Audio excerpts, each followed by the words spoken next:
Hello, and welcome to another edition of the Personal Transformation Experience podcast. My name is David Brand. And I'm Maureen Brand. And the purpose of this podcast is to share with everyone tools, resources, information that we've come across or our life experience, and we feel there's a benefit in sharing that with others to help them achieve successful outcomes in their lives as well. Outside the home, I am a leader in a financial services company.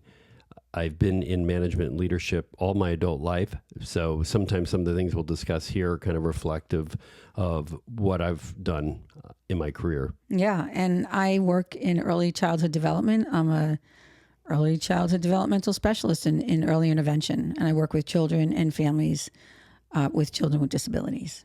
And we have two children with disabilities. We have children, we've both been married before. And I've got two children, one of whom has high-functioning autism and ADHD and major depressive disorder. I have one child, and they have autism, ADHD, dyslexia. Right. And we've been together 15 years, married for almost 13 of those years. And not only do we have the experience with children with disabilities and our work experience, but we also have a lot of life experience, and we'll continue each week to kind of reveal a little bit more and more of that. And today's episode, I think along those lines, is a little more personal than we've been in a while. We're pivoting this week and talking about money, finance, and relationships, which I think is a hot button topic for most couples. And I think it's where most couples, if they're going to have issues in the relationship, it's going to revolve around money. Yeah. I mean, let's face it. What does the data show? Right. Well, look at the statistics. Yeah. 75% of people, households are living paycheck to paycheck. And if you think making more money solves the problem, you would be mistaken, because 20% of the people that make over $150,000 a year live paycheck to paycheck. Right. The more money you make, the more money you spend. Yeah, so it really it's a matter of what's coming in and what's going out, and who's doing what with the money. That creates dissension, especially if there's not good communication. And we'll talk more later about some strategies. Right. I know we wanted to walk people through kind of how we got to where we are today with a relationship with money, because when you come into a relationship, you bring your prior experiences in relationship with money into that relationship. Yeah, you bring your money baggage with you. Yeah. That's a funny way to put it. Yeah. Money bag. Your money baggage. No pun intended. I mean, everybody brings baggage into a relationship, any relationship, even a new one, right? Everybody has some baggage. I mean, we all have lived experiences, and whether you're really young, you still have something you're bringing into the relationship. Maybe not as much as you would if it was your second or third or later in life. But yeah, I think money and the concept of money and your values around money and how you feel and how you spend, your spending habits, your money behavior, if you will, your spending behavior, all stems from how you grew up, the household you grew up in, and how your parents handled money, and how their kind of psychology around money and the way they taught you about how to spend your money and their spending habits.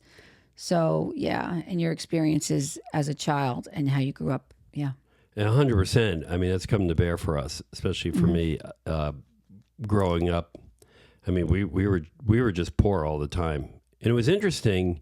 I know we've been talking a lot about this, and something I just thought about is between my parents, and then they divorced when I was 8. My father got remarried. He had 3 more children on top of my sister and I. And that strained things quite a bit. And my mother went from one relationship to the other after my parents split up. But, I remember my grandmother, in my mind, was always settled, always had a lot of money, was very, very, very well-to-do. So there was this, even though I was living poor at home, I still had the sense that things could be better. Things could be different. Yeah. So that, I think, did play a part in my striving for better things as a child. But I mean, honestly, I was deeply embarrassed about the way we lived when I was a child. I was filled with shame and guilt. I was made fun of. My clothes came from the thrift store, or they were hand-me-downs from other people we knew. People would actually come to our house from our religious organization, paper bags full of clothes from their kids that would be given to us freely. And I'm grateful for it. But the thing is, when you're in school and kids know that you're wearing, they knew, right? And in the time that I went to middle school, right, people were wearing Sweetors and Pumas, for those of you maybe in your 50s, you know what I'm talking about. And I had Sweetors. I didn't, right? And so I always wanted those Sweetors. I don't know that I ever had a pair to this day. And, so I wasn't cool. I couldn't be cool in my mind. And I couldn't bring friends to all my homes were run down. I mean, I lived in one house that didn't look like it was fit to be lived in at all. And then, with my father, at times we were literally, people know what projects are, they're, housing created for poor people, right? Based on income. And so, there were some rough neighborhoods, so anyway, I made up stories about what my parents did, or because I was so embarrassed. So how did that affect you, the way you think about money now? Well, I know you called me out on this a lot, right? This coming from a place of lack, but my whole life was lack, right? I didn't, and I always said I wanted more. It was like, how do I get more, right? How do I get level with other people? And this is driven decisions I've made in my adult life, because I didn't want to be seen as less than, right? If I'm at work with people that have nice cars, new cars, or trucks, and I don't want to be seen as driving some old beat up sedan, right? Even though maybe financially that's a better decision to make. I would rather, in most of my life, I would have rather figured out a way to put that need to not feel less than other people and get into debt for it. And I did quite often borrow, right, credit cards, things like that to keep up with the Joneses. I mean, literally. But it wasn't because I was okay and wanted to be super okay. I was not okay, in my mind. I mean, there are poor people and they're not ashamed of it. I was deeply ashamed of it. And so that bleeds into your decisions that you make as an adult now? Is that what you're, like, how you think about the car you drive and the house you're in and, I think so. It means a lot to me. I remember reconnecting with somebody after many years of not speaking to somebody I used to work with, actually with somebody I was in a relationship with. And we hadn't talked in like 10 years. When we reconnected, my first impulse was email him a picture of my house. Right. To prove, like, look where I am now. Right. And I wasn't able to keep that house because I wasn't able to keep that marriage. So I kind of lost all that shortly thereafter. And those things aren't what's really important. Right. But it's hard when you grow up in this situation where peers, right, are looking at you differently because you're not, or maybe that was all in my head. I don't know. Looking back, right? Maybe people wouldn't have cared that I lived in a house with broken windows or broken clapboard, or I don't know. I never wanted to find out what somebody would think about where I lived. But I was always ashamed of where I lived and how I dressed and who my parents were. And everything in my life I was ashamed about. So how do you think that changed your behavior as an adult with money? Your like relationship with money? Money has been a way to ease or cover the shame and guilt, the embarrassment. Right? So, but I think it becomes a never-ending cycle. Right? Because I feel like even now, right? I go to a conference, and I did recently, and I sit with people who are my age, and they have multiple children in very expensive schools, and they're talking about their boats and their second and third homes that they have in mountains and on coasts and things like that. I was literally at a vendor's event and come to a guy that's talking about his 8 homes. Oh, wow. Yeah, and he's probably a few years younger than me. And so how did you feel about that? Like, how did that make you feel? Small, right? Yeah. And there's no amount of money, right? There's nothing, I can't solve for that. Some people there's generational wealth, right?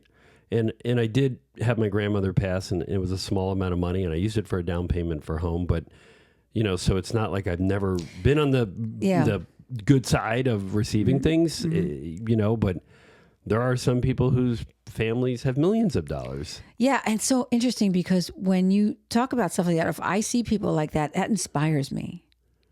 Like, I can get there. Like, if they can do it, I can do it. Even if it is generational, it's okay. Like to me, that's inspirational. Like, wow, that's so cool. Like, I wonder what he did to get there. Yeah, and what they did. Yeah, that's interesting to me. But this is where you and I struggle in the relationship, because I look at it and say, I know how old I am, and I know how much what I'm doing for a living, and I'm like, I'm not going to have 8 houses, because if I sit there and we also, right, we do follow these Buddhist principles, right, of the Four Noble Truths, the Eightfold Path, right, and this idea of suffering is connected to not seeing things as they are and wishing them to be different, right? And so, for me, if I sit there and say, success for me means having 8 houses too, I'm not going to look at it that way, because that'll just create intense suffering for me. Well, yeah. I mean, if I looked at it that way, I'd be suffering too. But I think it's great that person did that. And wow, look at them. I mean, that's fantastic. Well, we don't know how they did that. They have that, but we don't know how they did that. No, but could have been all given to them. No, well, it could have been, absolutely. Right. But maybe they worked really hard for it. Either way, I think I would think, okay, if I wanted to do that, what are the steps I need to take? Right. So that's why I went to Dean Grazioso, Grazioso, the Millionaire Habits book. And that's, because I want to know. And I don't think it's something I can't achieve, even at my age. But then if I die tomorrow, I will die a content woman. Like, there's nothing I want for right now in this world. I have everything I could want. I have my health. I have love. I have people I love. I have you. I have my daughter. I have a beautiful home, a warm, beautiful home. We have stuff, everything I could possibly want, a deliciously comfortable bed.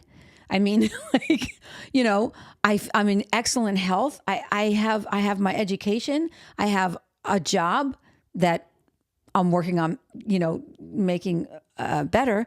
You have an amazing job. Look at how far you've come.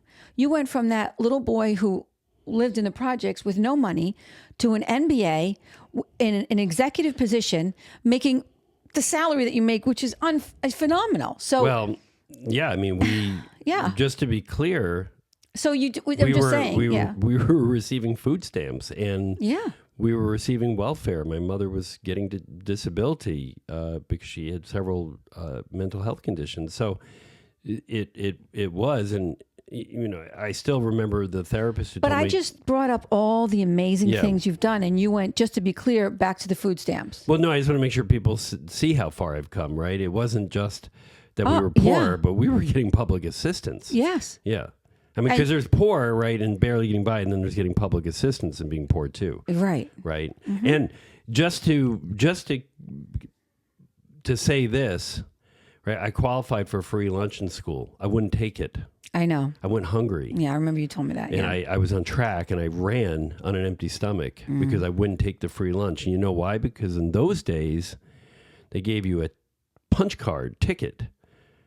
And to this day, and this is a very long time ago, that little handheld hole puncher thing, I can't look at it because that representing the lunch lady punching a hole in my ticket.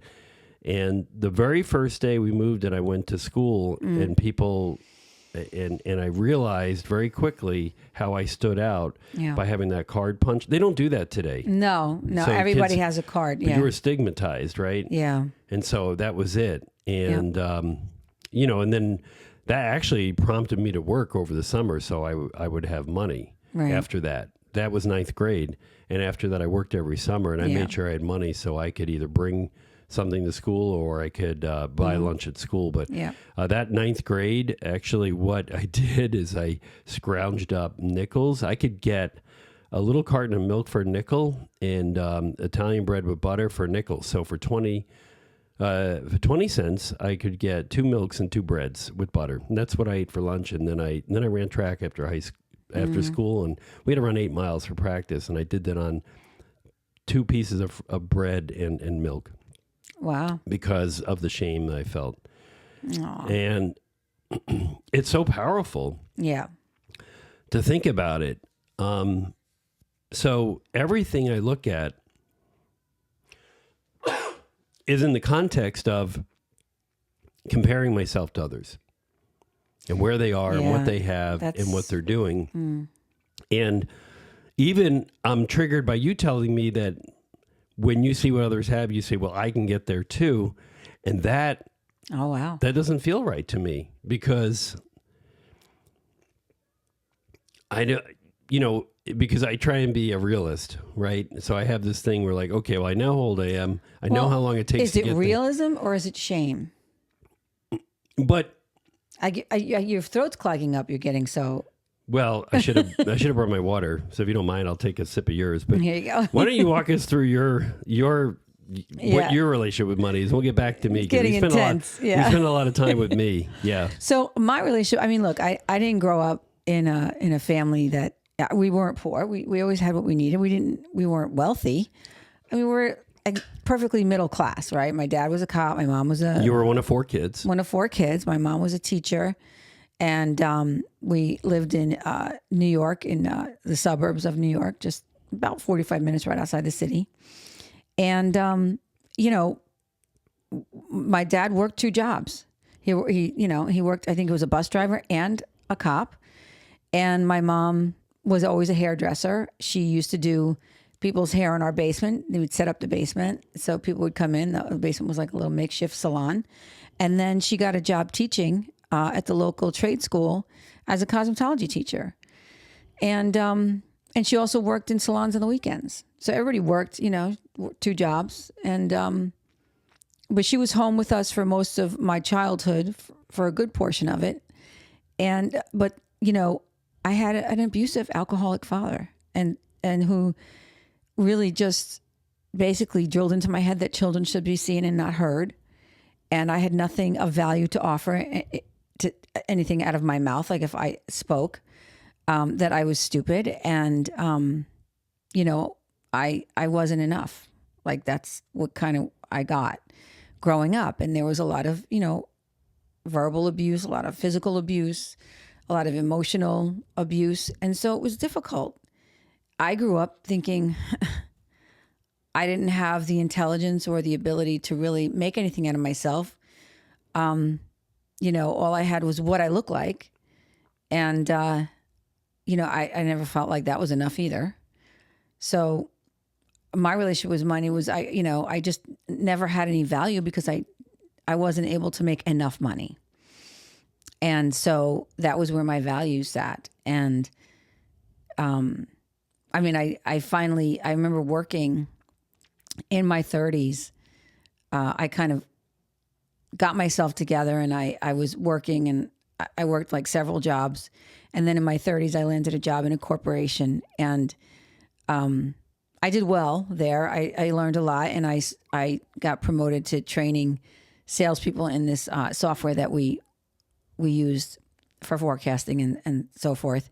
And I remember one of the managers said, he's like, why don't you go back to school? The company will pay for your education. I mean, it's free pretty much, you should go to school. Cause he had all these Juris Doctorates and he was a manager. And I was like, why are you a manager for a chemical company when you have like 2 Juris Doctors? Like, what are you doing? You know, like I forget his name, Jim, I think it was.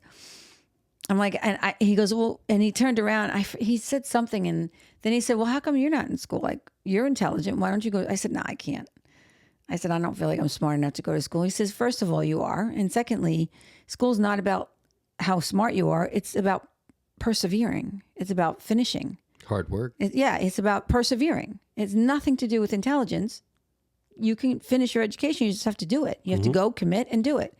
And it's work. And I was like, really? Like, that kind of gave me the idea. Oh, so maybe I can go to school. So I did. I took a couple courses. And then when I got laid off several years later, I went back to school and got my undergraduate and graduate degree in education. And I did really well. I mean, I was on the dean's list. I had I graduated summa cum laude. I mean, I did really well. And I was so proud of myself. And then I was like, I had to prove something to myself. But I didn't go to school because I wanted an education. I went to school to prove to myself I wasn't stupid. And when I finished school, the funny thing about that is, just like, it doesn't matter how much money you have. If you have a mindset of lack, you'll always feel poor. You'll always feel like you have enough, which is an interesting parallel between the two of us, because no matter how much education I ever thought I ever had, like I can get my PhD, I'd probably still feel like I'm not enough. I still need to know more because I don't feel smart enough. Like, I had this whole conversation with my therapist, and because I want to start a coaching and consulting company and doing training, helping parents in my field of work. Mm-hmm. And I had coached her and helped her through an IEP meeting with her children at one point. And I was like, I need to do this. I need to take this. She goes, Maureen, stop. You don't need to know any more. 30 years of experience and a master's, graduate degree in education, enough. You can do this. You don't need any more training or education. If you want to do that, that's fine, but you don't need it to start this business. You gave me all I needed and then some for my IEP meeting, and you were amazing. You broke it down into simple, actionable steps. You gave me a beautiful bullet point list of everything I needed. It was amazing. She said that people would pay a lot of money for that. Mm-hmm. So I was like, okay, maybe you're right. Right? Maybe you're right. So, then I kind of got my confidence up, and then I was searching she's a coach. She's getting coached because she's doing her business and she wants to take her business to the next level. And so I thought, okay, how do I get a coach? Like, I need a coach, but we just not in a financial position for me to be able to pay for one right now. So that's where I found this Dean Grazioso book with the Millionaire Habits. And I absolutely love him, by the way. I'm plugging Dean. Yes, I am. Mm-hmm. He'll love it. But my history with money and how my mind worked, how I thought about it, when we first got together, because our children, especially my child, had such high needs, I couldn't work as much. You pulled the bulk of the weight financially. Your income was pretty much what paid for everything. Mm-hmm. I mean, I was working, but not as much as I would have liked to. I wasn't making enough. Right. You had child support from your child's father, but I was paying child support out. Right. So it was kids. It was like a wash. Plus, I had joint physical custody, and I was really trying to keep 2 homes for the kids, one with their mom, one with me. So they had their own room in each house. Right. And that was really important to me. I know. That they be able to spend time with each of us, but have their own room. But I paid dearly for that financially. Yeah, that was a difficult financial decision. And, but so I still always felt like I didn't add any value because I wasn't making money. Mm-mm. So I never felt like I was free to, make choices about money financially. Like, I always felt less than and not enough because I wasn't bringing an income in. It was like always something I have like very insecure about. So now that I'm in a position where I feel like, my child now 20 still has needs, I still just can't leave the house and do a 40-hour week job, nor would I want to. The more I read this book and the more I learn, the more I realize doing something like that is putting some serious caps on your income. Like, how much can I possibly make? Right. You know what I mean? So, and then, I want to work 80 hours a week doing that. Like, no. So, I want to do what I love. And I have my mission, is to help families with children that are neurodiverse, Yeah. And so that's how my goal is. But it's just, I have a very abundant mindset. Like, one thing, as much as my dad was, had his flaws and he was abusive, he did say some things all the time. I think my dad I know my dad had his own issues. Like, my dad had a learning disability for sure. Maybe even some kind of disorder. Like, he wasn't, something was going, I know he had severe anxiety. So he had a lot of stuff happening. Not that excuses what he did, but he did have some. It explains it. It explains. It's an explanation. But what he did always say, which I took with me, I took kind of the best of my dad. And he always said, why shoot for the clouds when you can reach the stars? And he used to say that all the time, almost every day, or at least once a week, something like that. And so he was always, he taught me a lot of things. And so that's one thing I always took with me. And I always, even though I had this sort of maladaptive relationship with money and value and worth for myself, I always remembered, I want to shoot for the stars and I don't want to put a cap on what I can do. Yeah. But, I had a child with a disability and she became my sole focus for a long, long time. And I couldn't think about trying to make a living. Thank God I had you, and thank God I was able to give her what she needed. You did, though. You did. I mean, you pretty much have always worked since we've been together. Yeah. I mean, you had, you were... I was subbing a lot. Yeah. And I mean, you always worked. I always did work. It wasn't that you didn't work outside the home. And I want to be careful when I say work, because working inside the home and taking care of a family. That was a lot. It was a full-time job. When my kids came off the bus, and then later we moved down here, and the problems with my oldest manifested, and you were getting the call to go pick them up from school, and so thankfully you were able to do that, and I was able to continue with my work, right? So we both weren't. We'd have no life if neither one of us could work. Imagine that. Right. I mean, how would that work? Well, that's the thing. I mean, I had to support you staying at work because you were the one with the higher income. So you've added tremendous value all along. But what I've suddenly realized in talking to you, it's funny we're doing it in front of the camera because we've had this conversation many times, is that it's really the same root feeling manifested differently. What we've both described is not feeling enough, right? Yeah. And you're not feeling enough in terms of you're defining your worth by earning money. I've defined my worth by showing the fruits of earning money, right? The fruits of labor, right? In other words, I didn't want anybody to think that, I couldn't take care of my family, or I can't manage money, or any of those things that would then fill me with embarrassment, right? And I think about, even sometimes I feel anger toward my parents, and my father's still alive today. I don't know if he's listening, but and I want to be careful because, I'm not saying I'm filled with anger today because I believe that that's not a good place to be. But if I think back, the memory can anger me. If I think back, my feeling was when I was younger is my parents aren't doing enough to take care of me. They're not doing enough to make sure we're not in poverty, right? And maybe there were reasons for that beyond their control even, but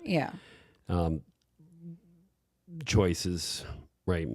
Yeah. Have a lot to do with it. But so maybe, it's this anger I have with my parents that I'm turning against myself in a way, feeling like they didn't do enough to provide for the household, for their children, so we could have things. And so... But they didn't, though. Then, So that's... but I'm saying I've carried that through, feeling like I'm not doing enough. So when I am in the room with the person with the 8 houses, I feel like I've not done enough to get there. And I hear what you said. That's great, right? I came from, food stamps and welfare and living in poverty, and I have an MBA and a 6-figure salary and all these blah, blah, blah, right? But I still don't feel like I've made it. Yeah. I still feel like it's not enough. And so I don't feel like I'm enough. And I also, when I went to school and didn't have the clothes other people had, I felt stupid. Yeah. Like you felt stupid, but for a little bit different reason. I was ashamed. I felt ashamed for just being who I was. I just felt like... So did I. Yeah, I was ashamed of myself. Right, I was too. I didn't do anything wrong, I don't think there's anything worse, right, than feeling like you're ashamed of yourself. Right, I had no self-esteem. I had no confidence in myself. I was, because I was always put down, and So was I. So I think, so it wasn't just money. It was even I'm wary of situations now, right? Is somebody making fun of me, or what's going on here, right? So I think that perception. But even then.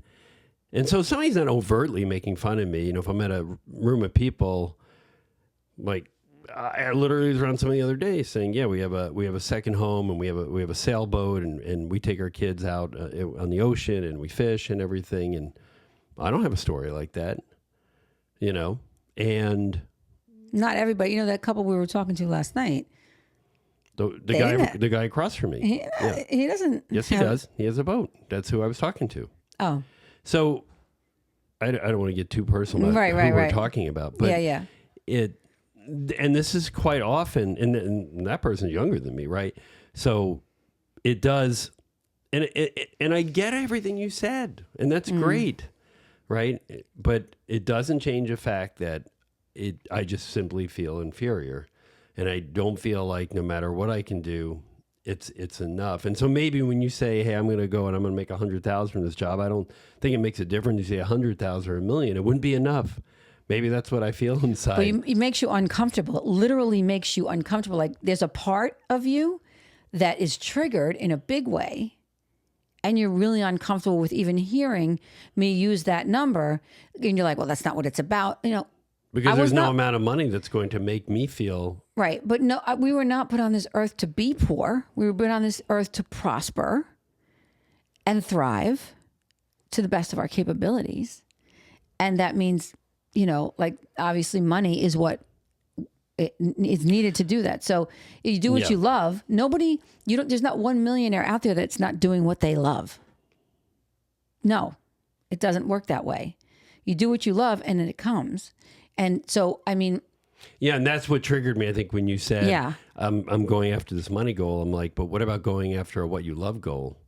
That is what I'm going after. I'm going after what I love, but I would also love to, make enough money so that we could be okay. Yeah, and I have a hard time. So I can time continue giving back. I can continue building on it. That you can have that conversation about money. Like in my mind, it should just be, I'm going to do what I love. The money will come.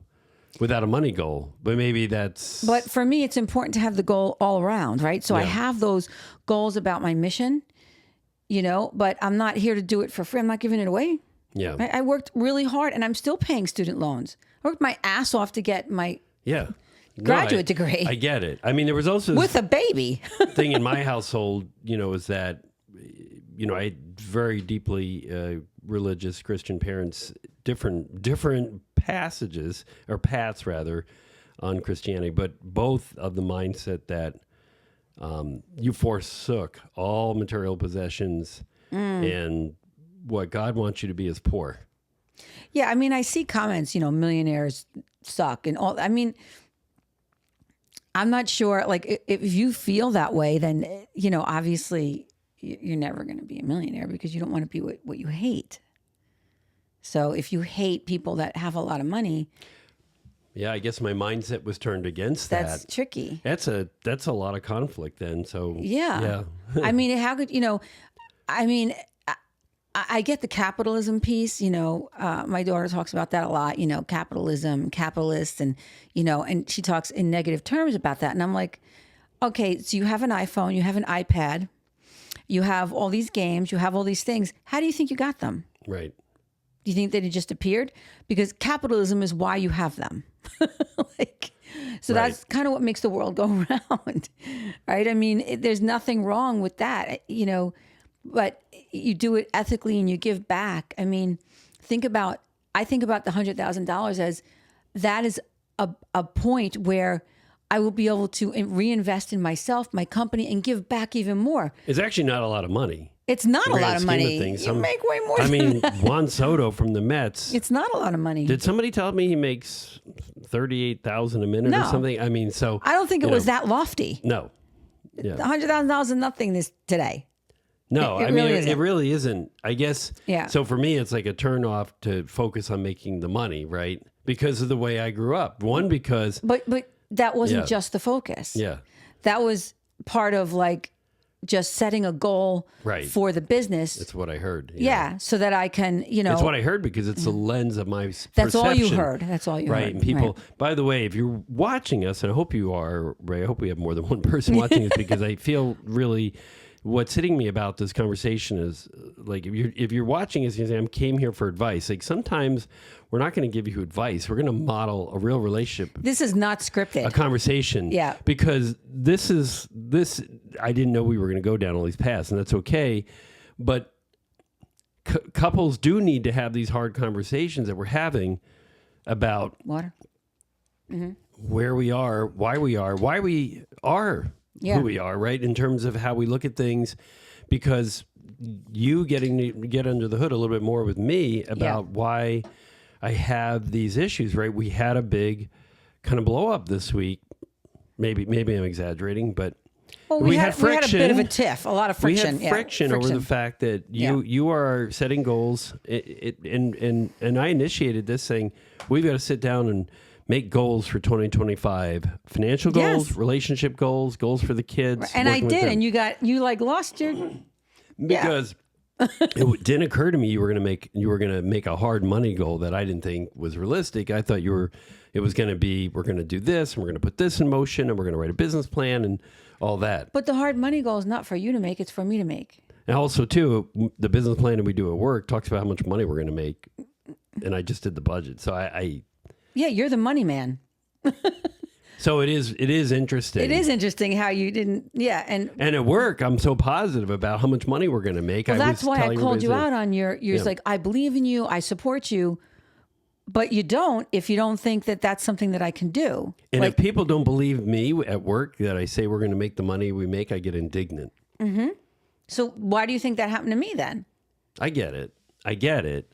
But I don't think I realized all the conflicts I had about it. Yeah. And so it's helpful to talk about it. And this is where... Well, that's why I was asking you those questions. Yeah. I honestly didn't know the answers to those questions I was asking you earlier. Right. As you were talking, I started thinking, I wonder why. And then I just asked.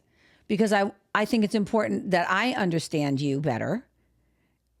So not only were we poor when I was a kid, but being poor was kind of glorified, right, by my parents. And people who had money were vilified, right? So that... Because I can imagine... my father, right, if he was at a party and heard somebody talking about having 8 houses, he would make fun of them endlessly after that. Yeah. So so people who had money were vilified.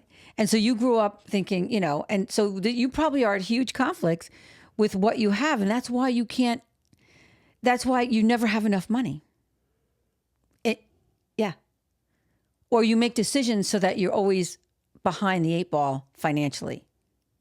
Because there's a lot of decisions driven by wanting to look like right, because I'm up against, maybe, and it's competition right in my head, but I'm up against somebody who might have generational wealth or been handed down. I was handed down old clothes. Some people were handed down cars. Well, my daughter got a car from me, right? Yeah. That's nothing I ever got. No. And so what's interesting about that is that's another place we have a big difference of sort of an MO, like a modus of operation, because when it comes to competition, I'm involved in 2 challenges right now. One with exercise, like fitness, this Don Saladino challenge, which I love, and this Dean Grazioso challenge. It's I forget the name of it now. The Better Life Challenge.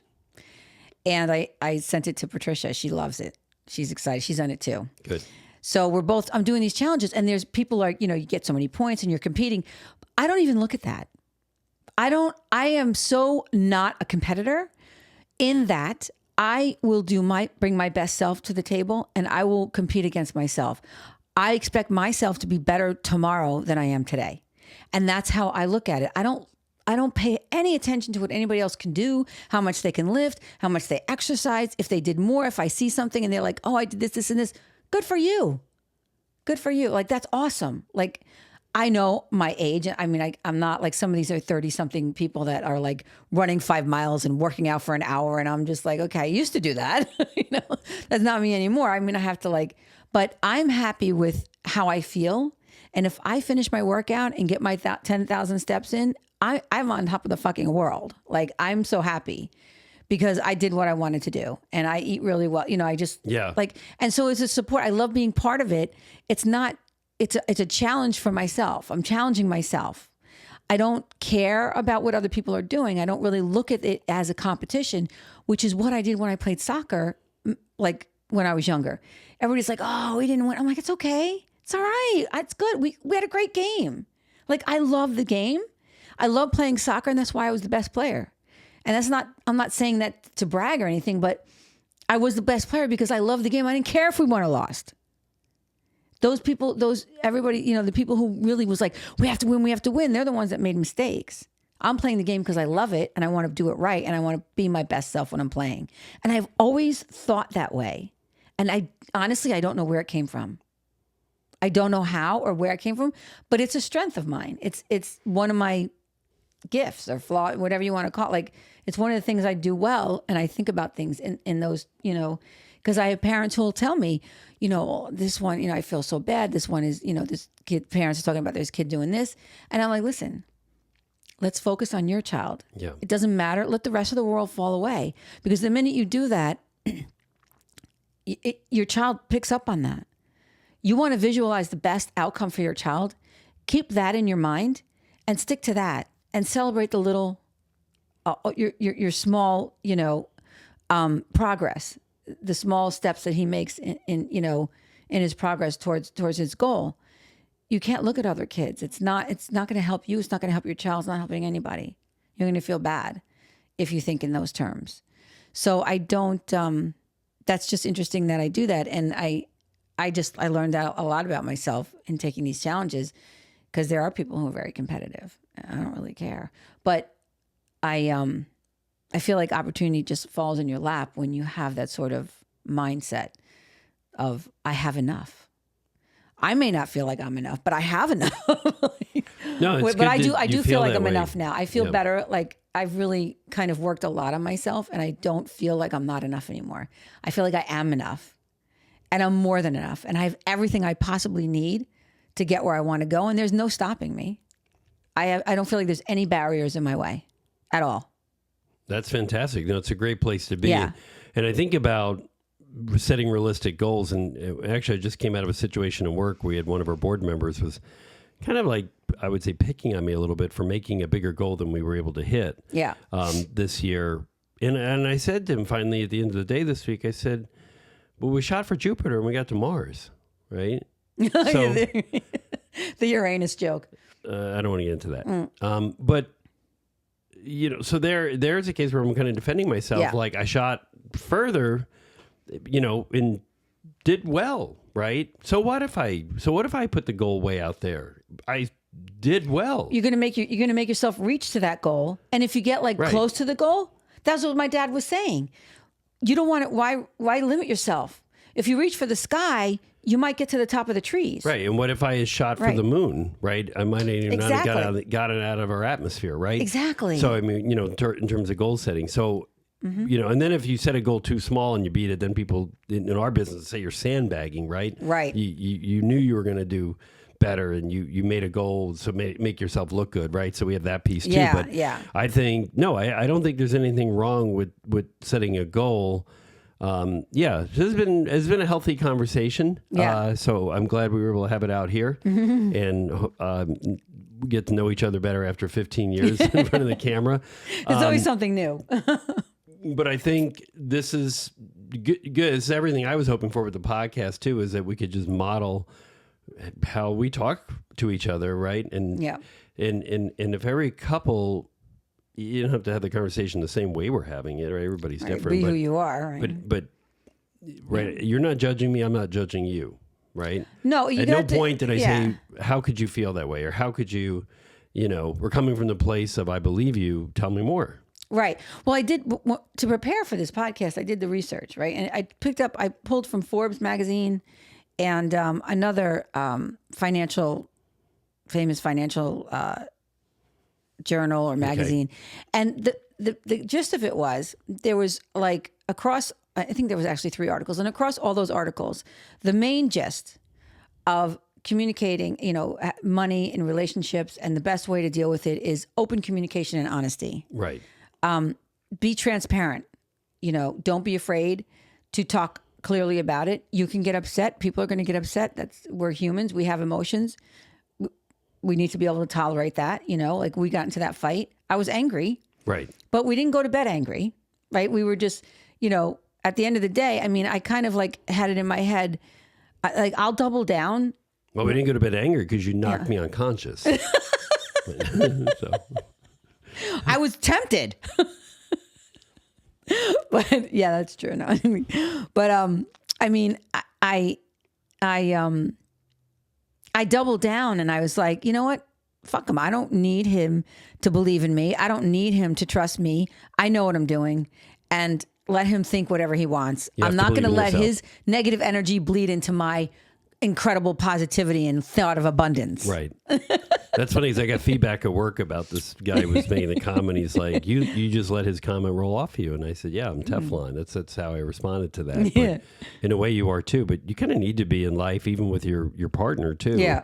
Your spouse, whoever, because sometimes, because of the things that we've gone through, right? And we've talked about this earlier in other podcasts about trauma, and people say, what's wrong with you? But it isn't about what's wrong with you. It's what's happened to you. It's what's happened to you. We talked about that just now in the last half hour. What has happened to you, right? That has caused you to respond this way and to see things this way. And we watched you have a very visceral response to what my thinking was. Like you literally got choked up. Because of what happened to me, right? Yeah. That very powerful force of growing up poor, not having things, being made fun of, and then the other side of that, being made fun of for being poor, but then as poor people, making fun of the rich people. Right? Yeah. And it's really helpful at this point that we make sure everybody really understands when we're talking about good communication. Often and early on in a relationship, what does that look like, and what are strategies even for an established relationship? Because I think a lot of people get in, especially a new relationship, right? You have this feelings of I'm in love, right? And everything's great, and you're doing fun things together. You're going for hikes and going out to eat and all that, having all that fun stuff, right? But then there's a serious business, especially if you're a couple getting together earlier before you have children. We already had them when we met. But how do you ensure alignment? Well, that's the biggest thing. You have to be aligned, and so you have need to know. So you have to communicate your expectations, especially around ideas about raising children and paying for them. Because the number one thing, the mistake I made was I wasn't clear about the fact that I wanted to stay home with my child for a little while and raise her, and. The expectation was after 6 weeks I was going to go. I couldn't even do that, even if I wanted to, because she kept getting kicked out of daycares. Like I remember that. So that was really tricky. Right. But sometimes there's things you don't anticipate, but also there's a sense of planning for, hey, what happens if I can't work? I was a mortgage loan officer. That's a critical thing. 20 years ago, and I did mortgages for people. And later I learned to ask the question up front, because I realized I wasn't just making a mortgage for somebody. Mortgage, by the way, is a loan for a house. In case you don't have one of those. But I had to get into financial planning with people, right? Because I just said, well, what kind of house do you want, right? Let's see if we can make it work based on your current income. But then I learned to ask later, do you think there's going to come a day where you're only going to be on one income? That's very smart. How would you make that work? What kind of house would they look at? What would the mortgage look like? And had a loan officer said that to me, I would have looked at, my... fiance at the time, been like, yeah, let's think about that. Right. You know, like, what if I'm not working? What happens if I can't work? What, you know, I have a child. Even if you think you can work. But my expectation was to stay home with her for at least a couple of years, at least until she got into kindergarten. So that was my that's what I wanted. So these things need to be clear. You need to set these expectations. That's super important, how you want to raise and pay for your child. Yeah, and it's not just one food. income versus two. It's not just food, right? Not just clothes, braces. Private school versus public school. Right. Dance lessons, travel, baseball, arts, theater, all these things. You want to provide enrichment and culture, right? Right. I don't know what they are today, right? We had piano lessons, maybe 120 a month. Yeah. Dance, you know, especially. Right. What is grandma going to pay for? What is, you know, I mean. If they are, right? If they are, around, yeah. Right? And, you know, so can you afford to raise children the way you both want to? Right? How do you want to raise them? Financial planning, vacations, medical expenses, braces, college. These are all things I never thought about. I just wanted a baby. And I think a lot of people are like that. I mean, I can't be alone in that. So separate earnings, split bills, allocate per agreement. I mean, you know, I think all three of the articles that I read talked about you could have, you know, two different accounts, like two different, your income, and have two different bank accounts. But that typically doesn't bode well for a healthy financial, honest relationship, because a lot of times that ends up somebody's secretly spending or secretly saving, or like that doesn't facilitate honesty. So when you have a joint checking, you could both see what's going on. Everybody can trust everybody, and you kind of feel like, okay, I know what he's doing, I know what she's doing, you know, and you're honest and open about it. When you have your own checking accounts, it's tricky. Like it kind of doesn't really say, I trust you. Yeah, we have a lot of transparency. So we have an Excel spreadsheet. It's got the bills on there. There's the other piece to that, which is a planning in case somebody is incapacitated, either permanently or temporarily. Right. Because things happen, right? Is that planning part too? And that may be another podcast. But, you know, if something were to happen to me, because I take care of most of the bills, you have all the information, you know, all the websites, you know, all the due dates, you know, all the information on insurance and 401k and all these other things, right? It's transparency, yeah. I mean, God forbid, right? I mean, I would need to have that information anyway. I mean, my whole life, you know, managed my own finances. And when we got together, I never liked doing it, but I did it, and I did it well. I mean, I did okay. But you are the financial guy. I mean, that seems to be an area of strength for you. It wasn't an area of strength. I mean, I did it because I had to, but you know. Well, it's fine as long as you're both communicating and understand each other, right? If I gave up I felt comfortable enough and trusting enough to give up the reins to you, because I was like, okay, just as long as I know what's going on. You can't stop communicating just because one person is paying the bills. Right.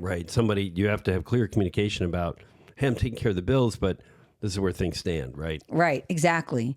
And so, equal partnership and say in finances, you know, how much you earn does not determine your voice in the discussion. And that what I had to remember, you know, how much it's not a shareholder meeting. Right. How much I earn, doesn't determine my voice. My voice is a 50%, you know, of, you know, so it's an equal partnership. So financial stress is caused by not communicating openly and will affect and impact every aspect of your marriage, every aspect. 100%. So if you're, you know, resentful about finances, or you're not happy in that area, certainly you're not going to, you know, be as open and honest in your intimate relationship and any other aspect of your relationship. You know, there's going to be and it's going to just sort of bleed into every other aspect of your life. No doubt. So, hidden credit cards, accounts. No, you don't want that. So you were right. Talk about money early in the relationship and often. And your goals and your dreams. And then teaching your child good money habits, allowances, goals, you know, let them pay them for chores if you can, or give them a sense of money, you know, like I know I take my daughter food shopping, and I'll give her the credit card, and I'm like, this is what you need. Let's look at the price. Let's look at what we're getting, like figure out how much things cost. I mean, you want to be frugal. You don't want to just spend and overspend and then waste. So that's important. You know, you want to teach them good money skills. Right. And that's something that we do well. We use apps, we shop, we wait for coupons. We are kind of strategic about where we spend our money when, making sure that we can take advantage of discounts and things like that, right? Why spend more than we have to? Right, exactly. It doesn't make sense. And this bleeds into, our children. I know Finn is always around, and when we talk about these things and make these kinds of decisions. So she's aware, of what we're doing, why we're doing it. And, she's got a pretty good, I think she's learning to have a pretty healthy relationship with money. Yeah. I don't see any like red flags, but I'd have to dive a little deeper. But I think she's doing pretty good. So there you go. All right. So I think we hit everything we wanted to. So we modeled a tough conversation around money. Well, I don't know if it was tough, but one last thing. We talked about the relationship check-in, which is what you brought up. Oh, yeah. This whole idea. So we're kind of, I don't know how much structure we have around it, but we do. I mean, we talk pretty regularly. Yeah. And this was part of that tonight, right? But setting aside time, I think I would recommend that for anybody. Right. Set aside time. Because if partners only bring the other partner into a discussion about money when there's a problem, then it's going to make the other partner anxious about the conversation, right? But if you have a standing... That and when's the ball going to drop, right? Yeah. Just have a standing, like at work. I mean, we have a standing check-in between employee and leader. Right. You do it at work, do it at home. So, and there's also the idea you don't only talk to your employee when there's problems, right? You talk to them when things go well and praise them too. So in relationships, you can have that check-in and make sure you bring positive things and concerns you have. Yeah. Right. But I think the structure we talked about is carving out time to talk about finances, carving time maybe to talk about kids if you have them. Right. Maybe about things with the house. But, but also making time to talk about your relationship. Are you getting what you want? Do you feel appreciated? Do you feel valued? Right? All those things, right? Do you feel heard? Right. So relationship weekly check-ins, I think. So we talked about open communication, transparency, planning, making sure you plan. You want to have a child. I mean, big decisions, you want to have a child. A lot of people say, if you wait till afford a child, you'll never have one. Well, okay, but you need to plan. You need to think about all the things that you're going to need for this child over their lifetime. Yeah, if you fail to plan, you plan to fail. Exactly. So planning is critical. And relationship check-ins weekly. So 15 minutes of, maybe just think about what you want to say, bring into the conversation. So this is, we're having a check-in. So prepare for the check-in. Like, do you have any things you want to talk about? Make that a time where you can actually ask questions, and everybody's in a non-judgmental place and nobody's going to get angry. You could ask whatever you want, right? Right. Ask me anything. Do an AMA. Well, to be able to have a conversation without judgment and defensiveness is what creates open and honest communication and makes the relationship stronger, really. Right. So do you feel heard? Do you feel loved? Name 2 things I did this week that you liked and didn't like. You could use that question, right? And that will open it to, 2 things that you did I liked and 2 things that you did that you didn't like. And that kind of can also if you cultivate need a conversation more. starter, sure. Conversation starter for, 15 minutes with children. What do you need? How can we best support them? What do they need? And how can we best support them if you have children?